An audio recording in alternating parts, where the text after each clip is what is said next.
Hey, this is the Antisocial Socialite back at it again. Thanks so much for tuning in. If you are new to the channel or you have not yet subscribed, what are you waiting for, darling?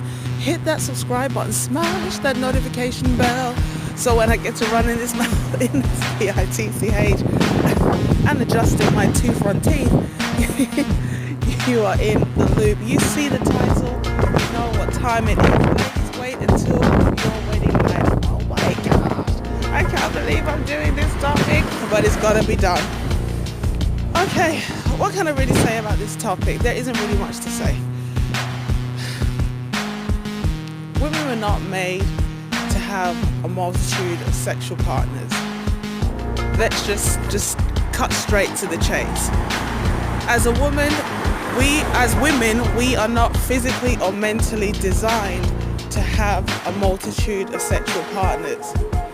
And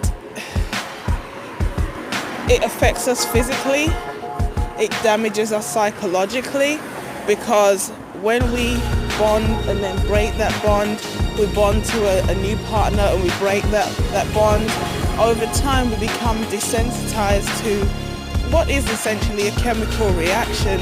There's a spiritual side, there is a mental side, but it's a chemical reaction that over time, as you keep on making and breaking that bond, it's going to get weaker.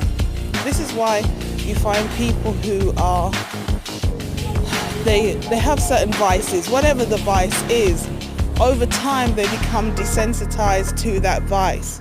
The only way that they can have a feeling that they had when they initially started that whatever it was, whether it's alcohol, drugs, sex, is to go to more extreme measures, higher doses, longer sessions or whatever it is, or more deviant to get that same rush.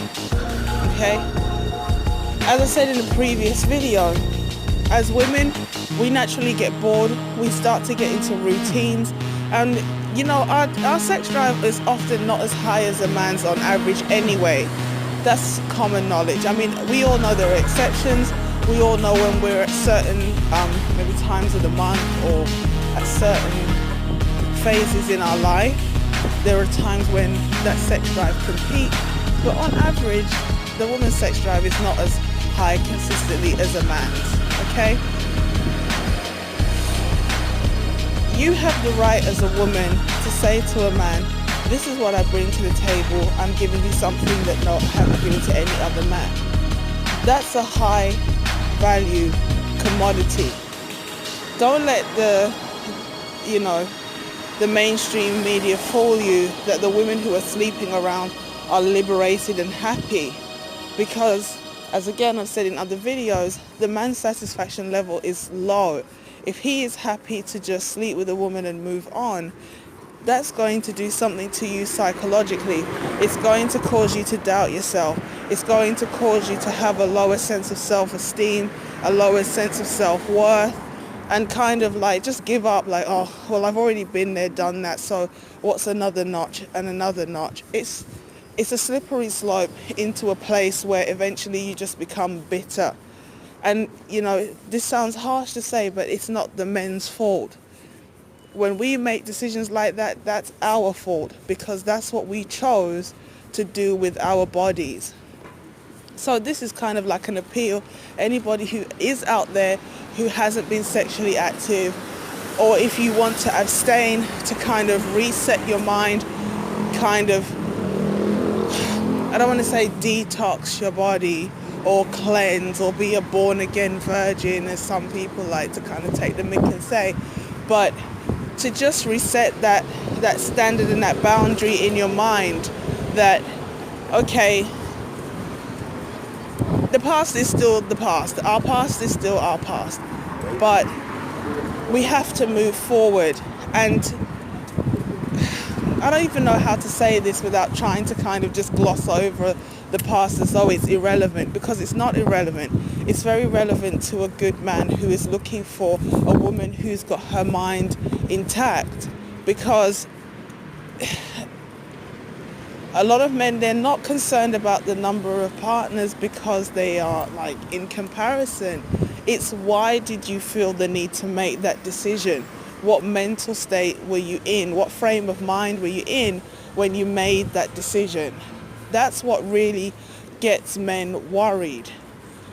And also, if you haven't got control, then how can he be sure after he commits to you, you will have control? So it's about valuing yourself, and it's about realizing that not everybody's putting themselves first in a negative way. People are putting themselves first because they realize it's very hard to find somebody out here that you can trust. And somebody who has been promiscuous as a woman, because women don't really care how promiscuous men are unless they're kind of like cheaters. If you believe in monogamy and the guy cannot be monogamous, that's obviously a problem. But apart from that, women don't care how many sexual partners a man has had, because she is in competition with every other woman, and she wants to know out of all the women that he could have had, he chose her. The opposite is not true, or the same is not true for women.